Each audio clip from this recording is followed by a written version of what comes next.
What you doing this morning, Natural Grandma? Collecting eggs. Collecting eggs out of what? Out of my rollaway nest box. Yeah. Is that just the standard one?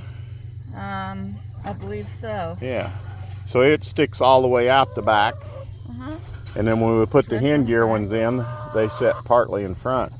What is in there? That don't look like an egg. No, it's a couple Oh, hens. she was thinking about laying one. Yeah, not yet. Yeah.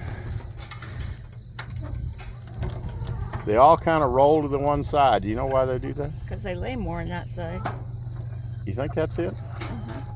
I thought it was gravity because this was downhill. Well, this is an end and this is a side. Okay. So I think you might be right. Isn't that funny how sometimes women just have a better idea?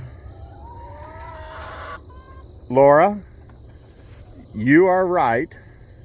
I'm sorry. You're learning. 5 words. Good deal. Okay, you closed that all up, and what'd you do this morning before now? I moved them onto fresh grass. So you're rolling down they've been. the hill that way. Yeah. And then look at the grass behind you. Oh yeah, that looks like they sat there for a day maybe. Yeah, probably, because we were really busy. But then you can see, because they've been coming all the way from the far side, so you can see how beautiful that grass is looking now. They've laid all that carb in. They've come all the way from the trees down there at the green building, haven't they? Yep. Okay, and then... So I moved them both on the new ground, gave them fresh feed. I want you to see that somebody got in here and put this on wrong. Oh. You have a chicken tractor. Yeah, it is on wrong. And it should never go around this pole. Well, it looks like that would hold that down really tight if it went around the pole. Now, see what you can see what would happen right here is the rain's going to come and it's going to pool up here and just make a mess. Yeah. So what are you going to do different? So we're going to skip the pole. You skip the pole. Skip Is that anything like skipping a rope? We come over it here. Oh, so you put the tarp down on the outside of the upper beam of the chicken tractor. Yeah, so then that way we're pulling it tight, number one. And number two, we're getting it stretched to where any rain or water or anything will come and shed off instead of collect. So you put the nipple end of the bungee through the eyelet. The ball end. No, you put the other end through, and then you let the ball come up against the grommet, right? Yeah. And then bring the bungee down over the top, outside of the beam. Never touches, never goes over through the beam is never inside of of there. Okay. And that keeps it nice and tight. Now you don't have a pocket in it to collect rain. It kind of sounds like it. Look there, I made there's a lot of dust. We have made this art dirt road right from here. the gravel road, and then there's dew on. Yeah. And what do you got? About 3 chickens in that 5x10? There's 23 in here. 23? That's 1 rooster and 22 hens. How would you possibly be able to function with 23 chickens in a little bitty 5x10? Number one, they've got plenty of room. Yeah. Number two, I'm constantly moving them to new grass. My preference is to move them at least twice a day. Yeah. So they get the new grass, the new forage. They have plenty to eat. They're very happy. It does great things for the rest of the soil. Yeah. Like I said, here's one that went 24 hours just because we had a busy life.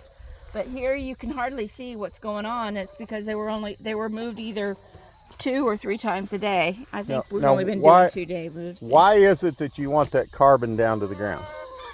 Well, because it's going to rejuvenate the soil. How's it do that? As the rain comes, it takes all that stuff. Okay, well, we're talking about 2 different things, and you have to understand. We're talking about their poop, which is the nitrogen, which is going to go down into the soil. Right. And then we're talking about the thatch and stuff that they pick up.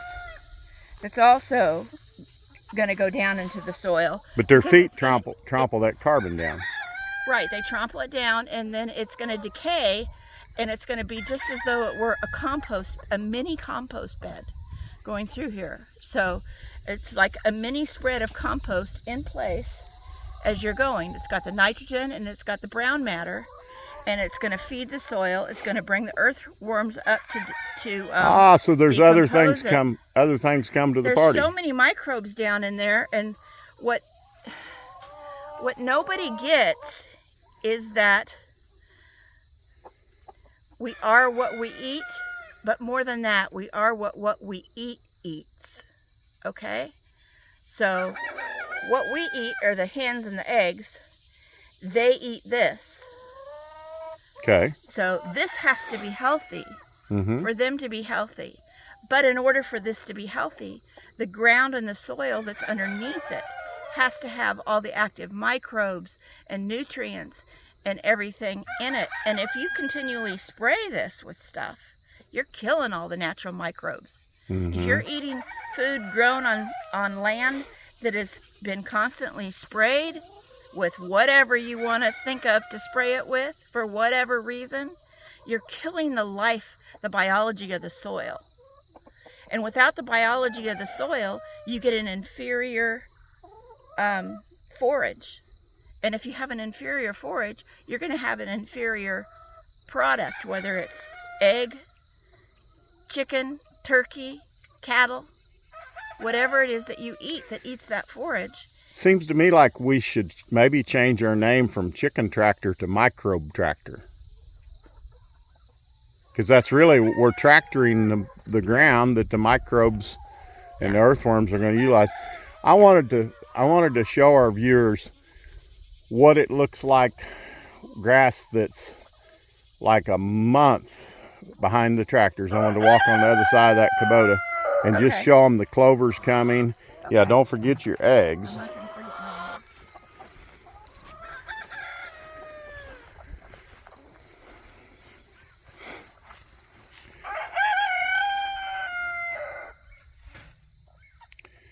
But I just wanted to show them how lush this is. And if you can bring your fingertips, it's all kind of falling over. Yeah. But down in underneath there, there's clovers coming. But you can still see some of that old carbon. But see, there's new growth coming. On up here a little ways, there actually really was a lot of clover showing up. Now this has been grazed a couple times with goats and sheep. And then it's had the tractor over it one time. But this is basically fescue. And we've not had a lot of clovers. And we've been in a drought. But this is just lush, you know, growing up. Pull one of those up so they can see beside your boot how tall that is. Pull one of them stems up. See, your boots are about my knee. 12 inches. Bottom of my knee. Your knees probably, yeah. So that's leaf. That's not heads. That's not stems. That's the stuff that makes pounds and good nutrition on goats, sheep, cattle. And you've got an acre here, and you've covered well over an acre. Half of it. Yeah, I think you're probably at 2/3. And now I want to walk over here. We won't have to go very far To where they haven't been. It's been grazed by sheep and goats, so it's been managed somewhat, but it doesn't have the diversity. It's got weeds. Notice that we don't have weeds coming up where the chickens have been because we fed the right kind of grass. Right. But see, the sheep and the goats just don't get the carbon all down to the ground. See See where that's still got the stems? It's all attached here. So when you stick the back of your hand down in there, you probably hit stems that prick your hand. So, and then when the chickens come over here, they're going to pull all this up. Right, and trample some of it. Trample it down. Because they're looking for bugs. Right, and that's But just, you can see the difference in color and then the quality. And that's all because that chicken tractor run one pass with 23 hens in it. Yep. And sometimes we move it once a day, and sometimes we get it moved twice a day. And yep. So Just now, those are your olive egg pullets, right? That was a straight run of olive egg pullets and one turkey. Oh, one yeah. Black slate turkey. And that's in just a 4x6 tractor. Yes, it is. So you got 11 creatures in there. I do, and now that they're starting to crow, I'll be able to start pulling the roosters out. What are you going to do with the roosters? Make rooster salad. Rooster salad. Okay. I did hear a couple of hens clucking in there today, so there's at least one or two that are hens. I know that there's at least 3 that are roosters because I got 3 distinct crows. So it's just what we work through. Yeah, and here's just an old center deal here where we trimmed some brush. And this is the more open part of the homestead, isn't it? Yeah, it is. And today we're going to take goats who have had to come home for a reprieve. That's a whole nother video, but we're going to take them back to the farm to some weeds. They've been in a dry lot for about 2 weeks because of barber pole worms. Yes. And we'll do another video about that. We really need to educate our viewers about barber pole worms in sheep and goats. You get that bottle jaw look. If you got anything that dies and it has a looks like a little bottle under its jaw, it's a barber pole worm that causes that. So. Before we go, Papa Hank, I just want to reiterate a little bit because people don't understand chicken tractors. Yeah. There's so many benefits to it. They think, oh, it's just a different thing than a chicken coop, and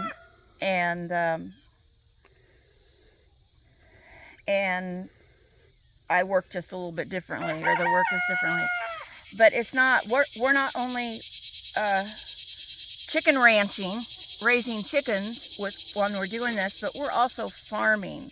We are taking care of the soil, the biology of the soil, the matter that's on top. If I wish I could had a video 3 years ago what this lot looked like. It was just a weedy mess. And in the last 2 years of moving the chicken tractors across, it's just become, it's a pretty little meadow.